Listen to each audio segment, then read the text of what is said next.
Ya, sekuphinde kanjalo. Sibheka umsebenzi kaKhuzani futhi nanamhlanje sibheka ukusebenza kahle kwedlamulenze lapha online. Lapha bakhombisa ukuthi abantu ubalalela kanjani or ubani ohamba phambili kubantu obalalelayo. Lapha sibheka umsebenzi kaKhuzani, Angidlali nezingane album, ama-top tracks lawo, Imbongolo, uRonaldo emzimeni, umama womntanakho, namanye-ke ama-tracks amaningi akhona. Size ngapha ku-top artist, ngithandeke ukuthi ngiveze uKhuzani because lento ingayi. Uma umculi umlalela or umphusha ngendlela thize or u-enjoy u-music wakhe, bayakulethela i-update. Nobani nobani ikhona lento kuyena, i-recap. I'm sure senibonile ko-TikTok nabantu abakwazi ukushera-ke umsebenzi wabo bangenankinga bona ukuthi benza kanjani iy'nto zabo. I'm sure kuvelile kubona. La kuyakhombisa ukuthi uKhuzani uselale more than 2,109 wama-minutes. Isikhathi nje leso esispendiwe. Bafowethu, anyone ofisa ukusaphotha umuntu thizeni, umculi thizeni, angakwenza lokho. Akukhathalekile ukuthi ubani, akukhathalekile ukuthi uKhuzani, uMkhulekela, uSikweletu, it doesn't matter.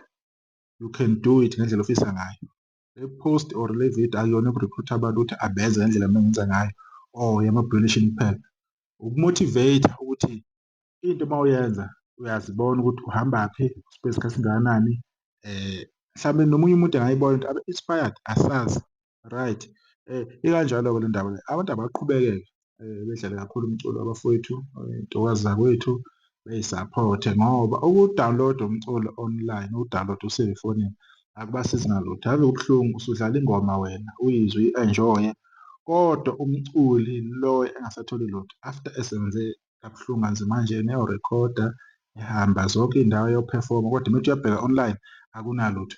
Nathi esingakwenza-ke ukubasaphotha, sibaseke. It's at least that we can do singabantu. Awuyi kuma-event abo, awuthengi online, at least ungamu-stream umuntu, uyabona? Cause clearly uyawu-enjoy umusic wakhe and uyawuthanda.